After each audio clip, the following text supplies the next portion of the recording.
In 6 months, you tripled the horsepower. Yeah. Right. Is that what I'm listening to? Yeah.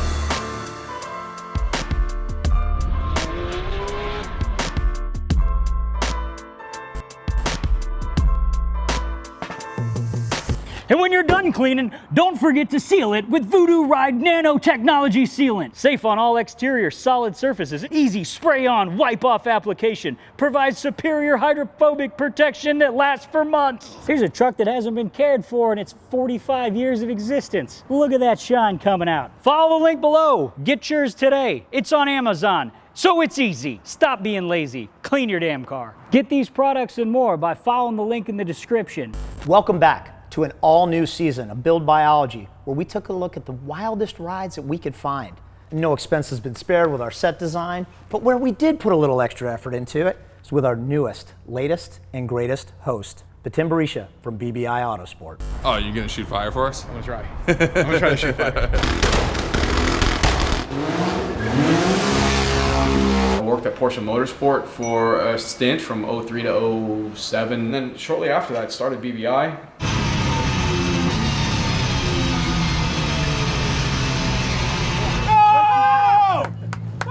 You know a little something about making Porsches go fast, as well as making them go up Pikes Peak and set records. Yeah, this is what happened. I got a text message from Brian Scotto, and he says, hey, can you be down at the garage at 3 p.m.? And I was like, sure, what's going on? Nothing after that. I show up here, we got the between two ficus, and what do you got for me? I'm bringing the heat today. Because I'm such a Honda fanboy, I brought the man himself, Steph Papadakis, but he's no longer messing with Hondas. He's getting down with a company called Toyota, and he's messing with brand new Supras. We had a chance to get to his shop, beautiful facility, and it's the first time we're leaving the donut garage and gonna see cars outside in the wild. You're saying we're not shooting here? No, we're gonna head to Steph's shop and really see how he gets it done over there.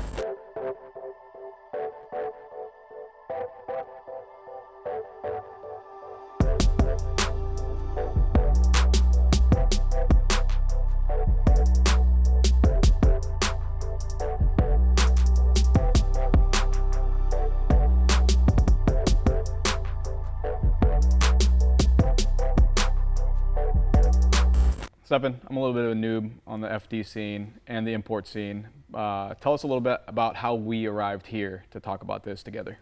Sure, so my history started with import drag racing. So front wheel drive drag racing in like the late 90s, early 2000s. We had a lot of records.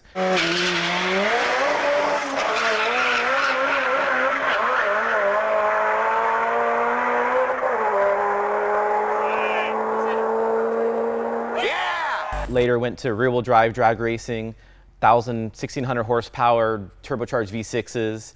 Around 2005, 2006, transitioned into drift. Wanted to do something different and built a drift car, started working with Tanner Faust, built him a drift car, and the team just went fully into drift. Within a few years, we won a couple of championships and started working with Toyota, a Scion at the time. Tanner Faust retired. We started working with Frederick Osbo.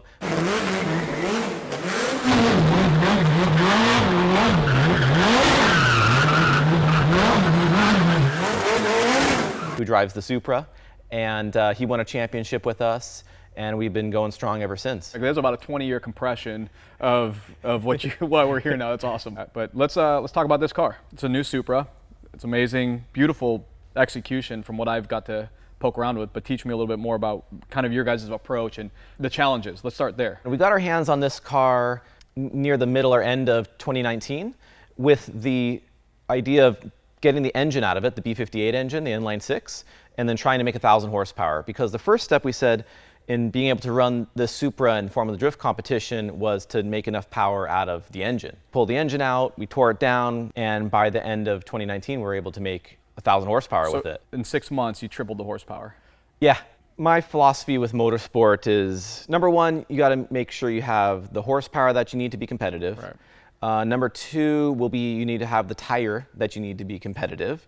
So can you fit the tire size you need on the car? And third, you want to have the weight. You know, what's weird is like I feel like suspension geometry and some of those things fall behind because you can get away with a poor suspension geometry if you have good power and great tires.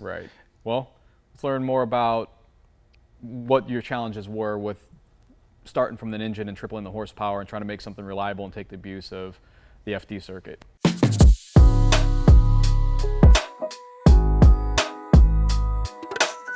So the factory engine in the 2020 Supra makes 335 horsepower. It's an inline 6-cylinder engine, all aluminum, and our goal was to make 1,000 horsepower. So we pulled the engine out, we took everything apart, and we started looking at, okay, what are the parts that we need to change, and what are the parts that, you know, we can keep that are the factory ones. So the crankshaft, block, all that stuff looked like it could make 1,000 horsepower. So we changed the rods, the pistons, the cylinder head studs. We changed the exhaust cam, valve springs. That was the main change that we made for the long block engine. So once we have the complete engine and we say, okay, this engine itself, the long block, can handle the horsepower, and now we have to make that power, right? So and we use the BorgWarner EFR turbochargers, and we would pick a turbocharger that makes about 1,000 horsepower all in. So instead of putting a 1,200 horsepower turbocharger on it and making 1,000 that might have better efficiency, we tend to try to extract as much out of the turbocharger as possible. Essentially what we're doing is we're running a smaller turbo than you would normally run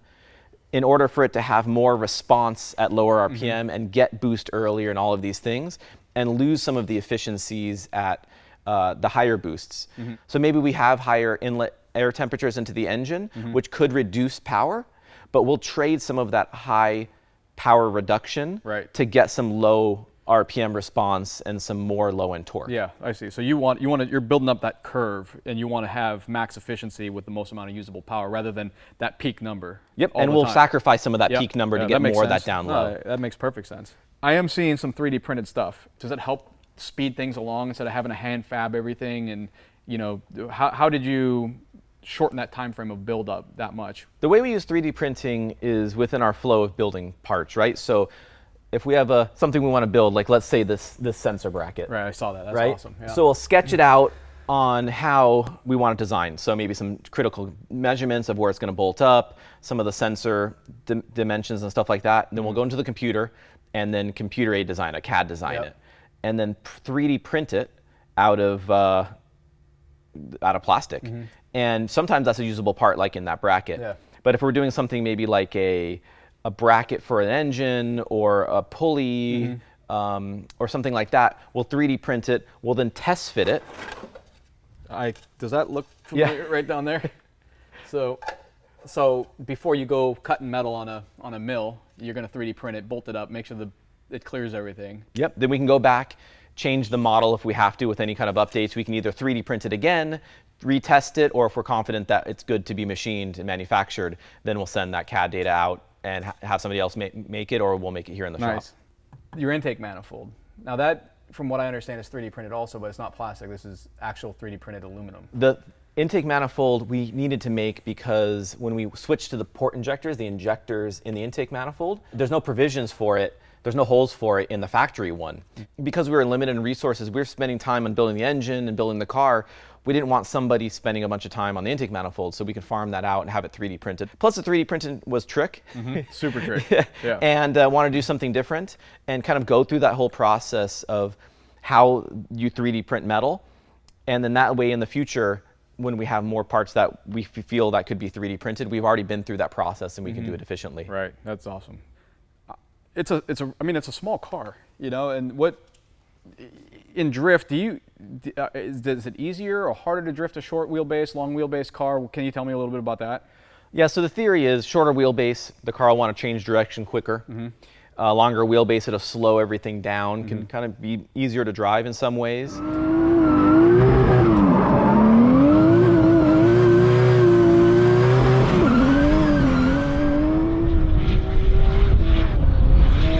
Adjust that by the track width of the car, because it's really a ratio between the wheelbase and the width will give you a certain rectangular dimensions or ratio. Your platform there, yeah. But this is a short wheelbase, 97 inches about. I'm used to stuff like that. The hatchback that we were using last year was 106 inches wheelbase. Wow.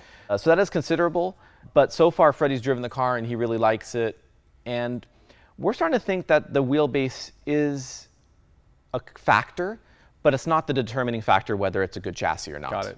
Got it. So why don't we pull some of the wheels off, and then we can get in there and I'll show you the Wisefab suspension that we run. All right, perfect.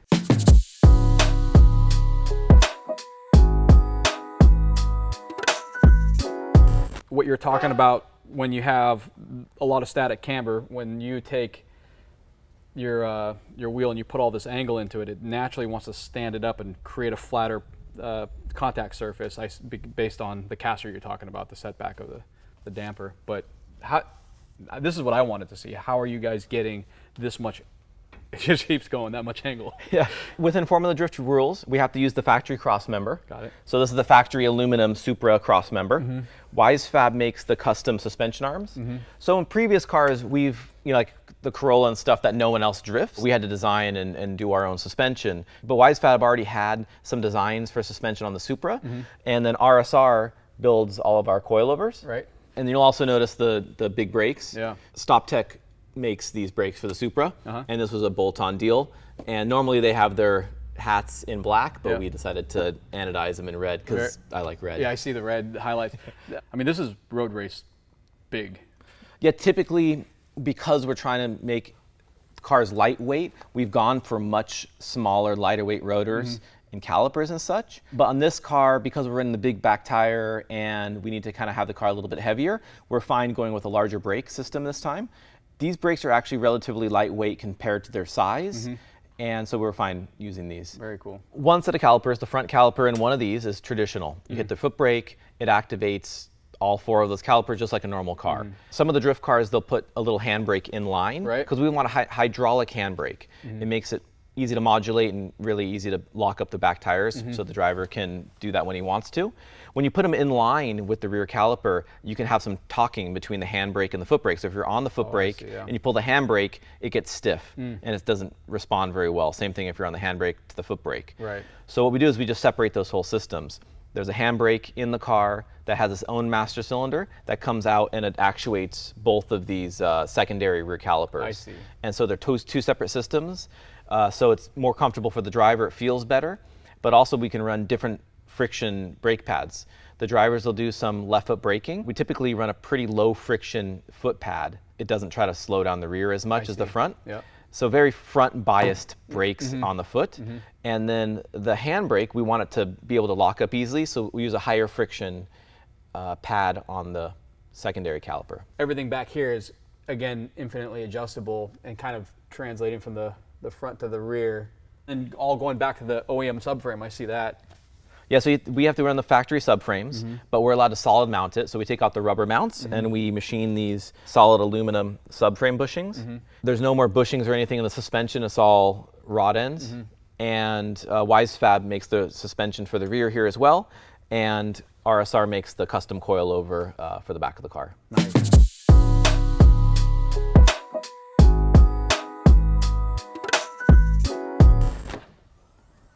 Holy cow. Not a lot of trunk in here anymore. No, yeah, so what we have is the radiator is in the back here, and then we have a bit of a cooling duct and a fan inside there. If you look down there, you can see the winter's quick change rear end that we use. Nice. And then in the back here we have the fuel cell.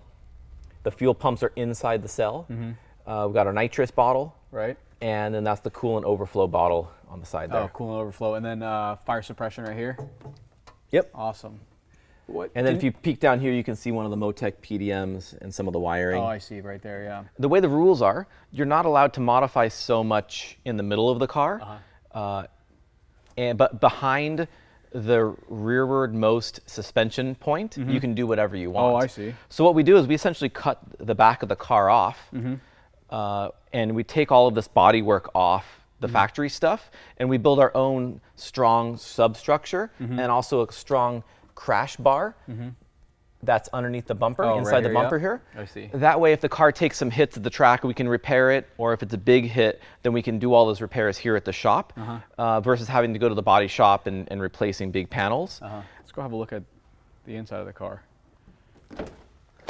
First thing I noticed is a really nice cage. Yeah, very specific cage design. It's an 8-point cage, 1.5" diameter tubing, 0.095 wall thickness, all steel of course, and it has to be welded in, typically. Anti-intrusion bars here for the front tires. Oh yeah, I see that. So if the front of the car gets into a wall or something big, the tires stay outside the car, not in with the driver compartment. Right. Second thing I see immediately is I see your Tilton clutch and and brake pedals with integrated masters off the mount. So that's pretty cool there. It's a drive-by-wire pedal for the throttle, and then the brake and the clutch is the Tilton setup. The clutch is very typical with just a single master cylinder, but the brake uses dual master cylinders, one for the rear and one for the front. You can change those sizes depending on what you want your balance to be like. I see. And there's also what they call like a balance bar. Okay. And so there's a line that comes off right in front of the shifter there. There's a black knob, and you can adjust that by turning counterclockwise or clockwise, and it'll adjust the front to rear bias. Nice. So driver, he can tweak that during one of his runs and try to get something closer to what, if it's off or anything. That's awesome. Now, what do you got for a gearbox in this thing? It's a G-Force GSR transmission. It's a 4-speed dog box, so instead of using synchronizers, it has dog engagement gears and straight cut gears. Very strong, tons of ratios available for it. Still an H pattern? Still an H pattern, Yep. And we've considered going to a sequential, but we didn't think it would actually net better results. Right. And this transmission is so simple, easy to rear gear, and we've just kind of continued with that. Nice. Can I sit in this thing? Yeah, jump in. You could sit in, it's funny, you could sit in a car and you could feel like you could do some damage in it right away, or some cars you get in there and you're like, I don't feel confident in this thing or comfortable. It's comfortable right away. Yeah, the philosophy is that the car is a tool, right? And the driving position and the ergonomics of it is your interface with that tool. And the more seamless we can make that, then we believe the driver is going to have a better experience and do better at his job. It shows how much work goes into it. To make something so complex be simple and clean, it takes a lot of work. I can appreciate all the time and energy you guys have put into this thing. Yeah, that's what I really appreciate. I think really good engineering makes things simple again. Right, Yeah. right. It takes a complex problem and simplifies. Yeah, it's very cool. Can I hear it? Yeah, Can start it up.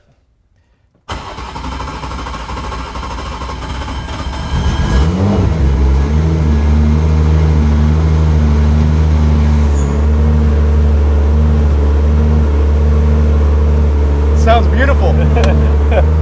Nice. Can I touch the throttle a little? Yeah.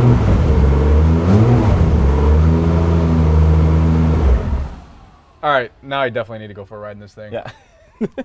Okay, so that car was really rad. The entire shop, everything, really, really impressed.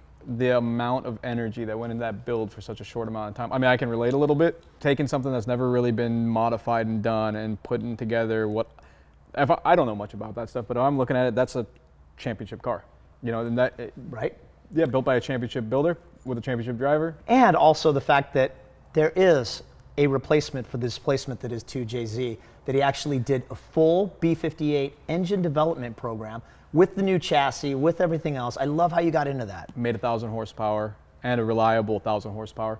Yeah, and next week we're gonna have even more Betim, more wild builds, more of everything. I get to do another. And am I gonna get like a text message, or are you guys just gonna tell me that where do I have to be? Is this like, Show up at the designated date and time. yeah, all right. And we've got a rear view mirror on the car, even though you can't see out the back because of the rear firewall. Why do you have a rear view mirror there? I don't know, when we built the car, we put it on, and then we just never took it back off. For Frederick to check himself out. He's got to look good, Yeah. make sure he looks good before Yeah. he goes on an interview. Yeah, that's awesome. Very cool.